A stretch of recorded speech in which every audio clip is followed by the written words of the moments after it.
আসসালামু আলাইকুম রহমতুল্লাহ। বরাবরের মতো আজকে আরেকটি ভিডিও নিয়ে আপনাদের সামনে হাজির হলাম। আমি আজকে কোরাইমন 4K একটি ভ্যাকসিন কীভাবে পুশ করতে হয় সেটা আপনাদের দেখানোর চেষ্টা করব। আজকে বাচ্চার বয়স হচ্ছে 49 দিন। এই বাচ্চাকে কোরাইমন 4K coryza vaccine, coryza plus enteritis salmonella সহ যে কম্বাইন যে ভ্যাকসিনটা সেটি পুশ করা আপনাদের দেখানোর চেষ্টা করব। দেখেন আমি অলরেডি পুশ করা শুরু করে দিয়েছি।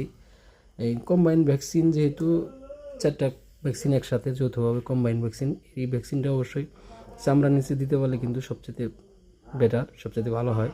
সেজন্য আমি ঘাড়ের চামড়ার নিচে এই কোরাইমন 4K ভ্যাকসিনটা পুশ করতেছি। দেখেন আপনাদের দেখানোর চেষ্টা করছি। আমি প্রতিনিয়ত কিন্তু ভ্যাকসিন প্রয়োগ সংক্রান্ত বিষয় নিয়েই আপনাদের সামনে ভিডিও তুলে ধরি, আপনাদের সাথে কথা বলি। আমার ভিডিও যদি অবশ্যই আপনাদের ভালো লাগে লাইক কমেন্ট শেয়ার করবেন। আর একটি চ্যানেল আছে, আমার ইউটিউব চ্যানেল আছে ভ্যাকসিন সেবা ও পরামর্শ কেন্দ্র, অবশ্যই ঘুরে আসবেন। ধন্যবাদ সকলকে।